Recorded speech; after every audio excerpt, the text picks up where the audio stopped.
time for us to have a conversation in the consumer tech segment. Now, today we're going to be looking at working with a smartphone in a smartphone ecosystem. So whether you need a device, whether you don't need a device, when it is you need, when it is you don't need. Philip Kofi Ashon has joined me today on the set. Philip is the host of Citi Trends on 97.3 Citi FM and also the head of production here at Citi TV. Good morning, Philip. Oh, good morning. How are you? I'm doing pretty good. Fantastic. And see, today I came bearing gifts. You brought the gadgets. I have two gadgets.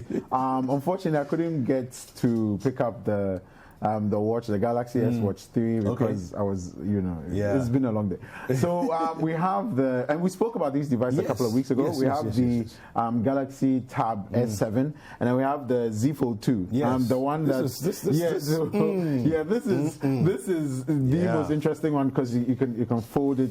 And so Kweku is going to do that very carefully as he opens the device. You can see that's the folds. I mean, that's why it's called a Z Fold, right? I mean, there's also the Flip as well, but this is the Z Fold, Z Fold 2.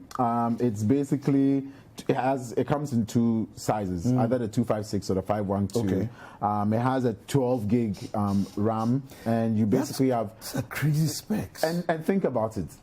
I always do the comparison with laptops. I mean, this device here in your hand, I'm sure most people remember the Nokia communicator, for example. It looks exactly like it. But with this, when you flip it open, like you did a couple of seconds ago, you are basically opening yourself up into a tablet type mode. And you basically have sort of like a tablet that you're working with. And one of the things I really like about this device, for example, is when you're taking a selfie. So I'm going to put on the camera. And so what I can do is I can flip a switch in here, and then you can see yourself right there on the back.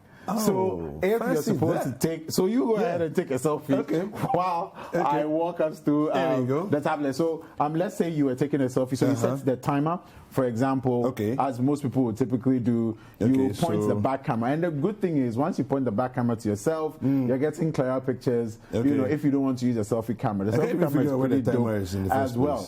So I mean, it's great for a lot of things. But one thing that actually see.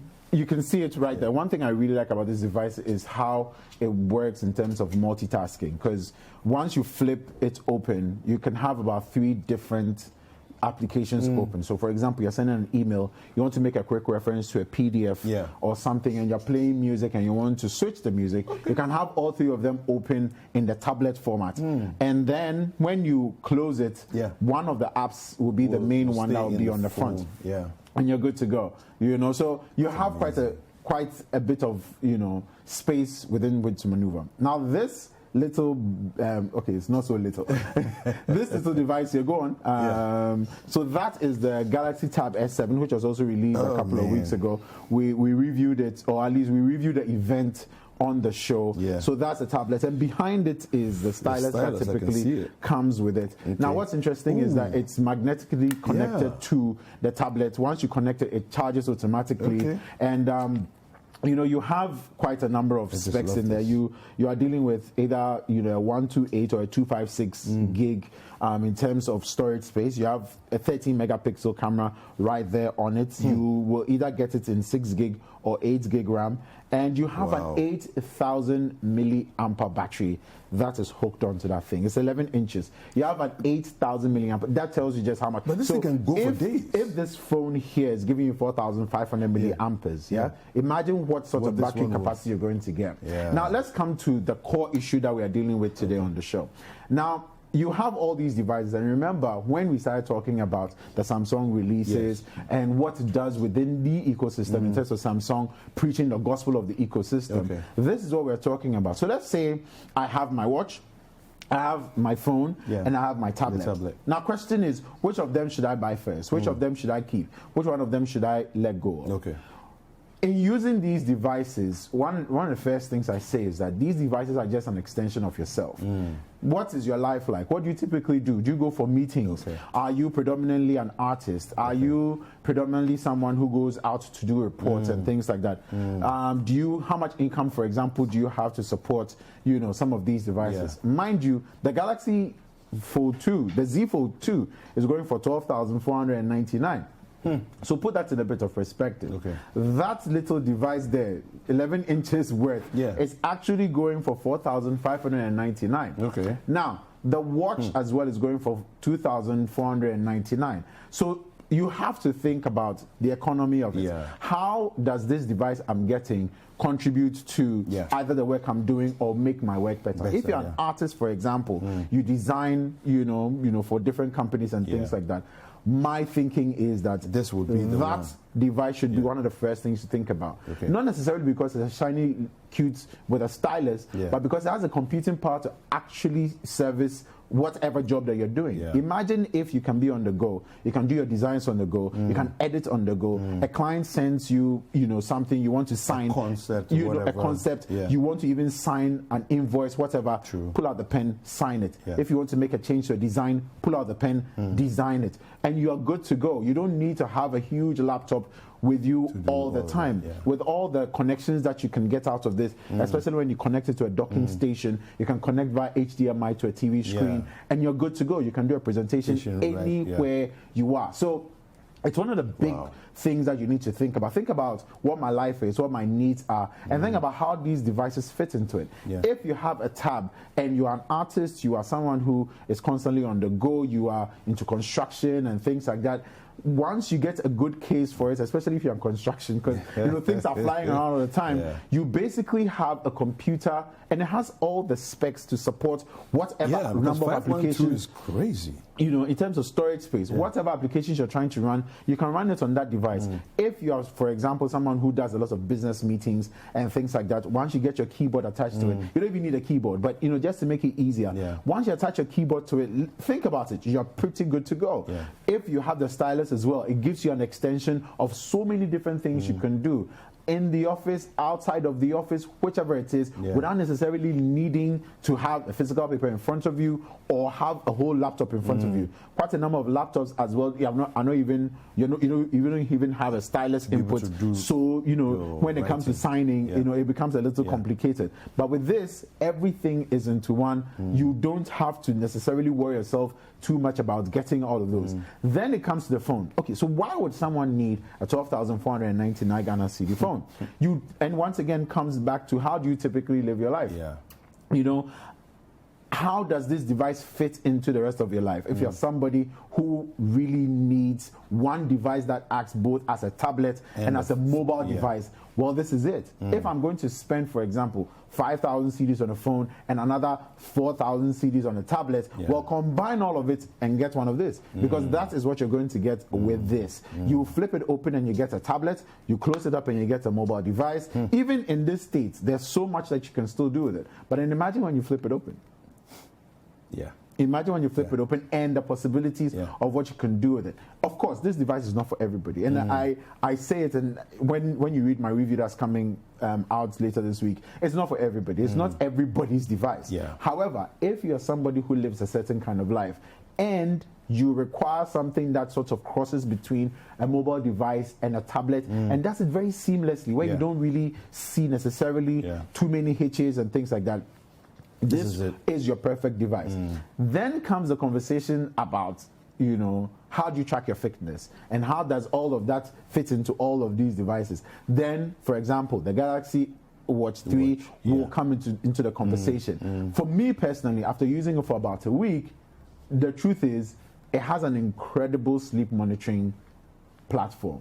The monitoring for sleeping is incredible, and the way it breaks down the data for sleep monitoring is incredible. Now, if you're somebody who typically requires your health to be monitored, either how much sleep you're getting, how much deep sleep you're getting, etc., etc. Imagine sometimes you go for like 2 days, you've slept, but you wake up and you're still tired.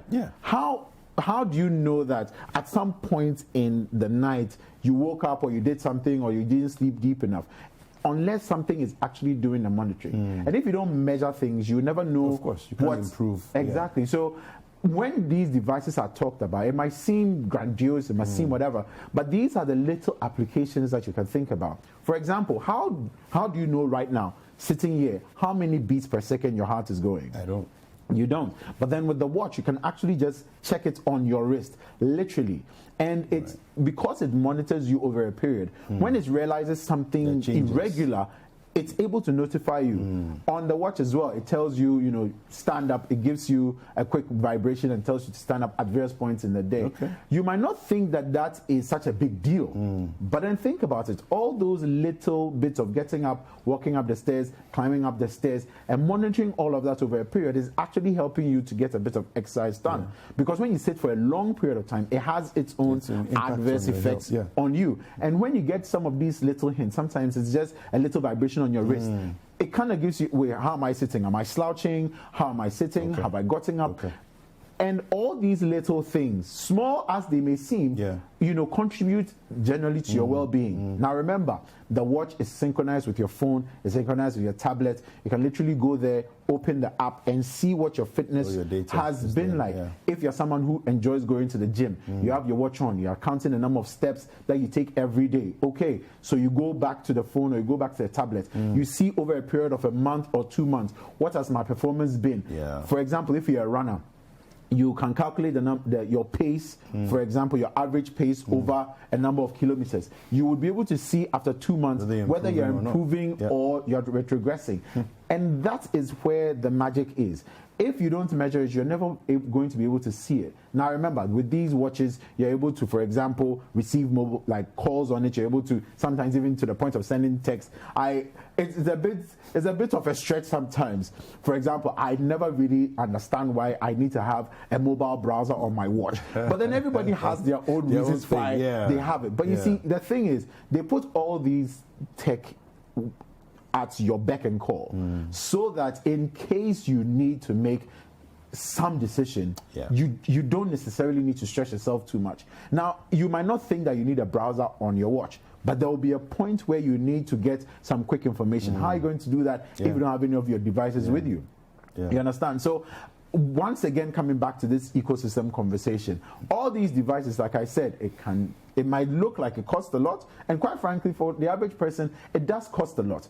But then it doesn't mean you need to get it. You just need to understand what it does in your life, whether you feel that it gives you benefit, and then go out and get it. Because it seems like a lot of money. But then think about it. If you're spending 7,000 CDs on a laptop, and you can spend 5,500 CDs on a tablet, and you can get the same computing power on that laptop as you can get on the tablet. And guess what? The tablet comes with a stylus. I was just looking at it here, and you know, when you pull the stylus away and you put it back, you get the indicator. Tells you the indicator, you know, the percentage on how much battery power is left on the stylus. And people always tell, you know, they miss the art of writing. Their handwriting is getting terrible. But with this, you can actually write, and then you can tell the laptop or the brain behind it to actually translate it into, you know, typable text, such that you can be able to send it as an email. So you are probably at home, you have an idea, you can just pick up the stylus, scribble it as you into text. Scribble it as you see it. If you're a designer, you design homes and you're into interior decor and things like that, you have an idea about how you want some colors to be or some shape, you can just literally draw it as it is and then send it as a photo, as whatever, to whoever is going to make it. You don't need to be behind some huge machine or some desktop or some laptop to try and figure out how to do that. And like I said, most laptops don't even have a stylus input. So then how are you going to get the design? You have to get some CorelDRAW or some Photoshop or something. But then with this, you can just literally open any app and draw whatever you want, put in any colors that you want, and you're pretty good to go. And like I said, from here, you can easily synchronize everything onto your phone. You can continue working from your phone on here. If you have a compatible TV, for example, you are viewing something on your phone, you can connect it to your TV and just continue watching on your TV. And that is what that whole ecosystem is all about. But then you need to, once again, coming back to the basic, you need to find out how these devices fit into your life. If it doesn't fit into your life, it's not for everyone. Fantastic. It is absolutely not for everyone. If it doesn't fit into your life, don't try it. Because then you come to the point where you get to the office and the tablet will be sitting there looking at you for like 7 whole days and you haven't touched it. You get to the point where you have this really, really expensive device and you're using about just 20% in terms of its true capacity. Yeah. You have a watch that's on your hand and all you do is check the time. You don't track your fitness, you don't track anything else. Once again, it's just look at your life. See how all these little devices sort of make your life much better, and then you can buy into it from there. Wow. So much to learn, so much to do. Hi there. We hope you enjoyed the show. Make sure to subscribe, like, comment, and share with your friends. This is Breakfast Daily on Citi TV. Join the Breakfast Daily team Monday through Fridays from 7:30 a.m. to 10. Join us for breakfast daily, only on Citi TV.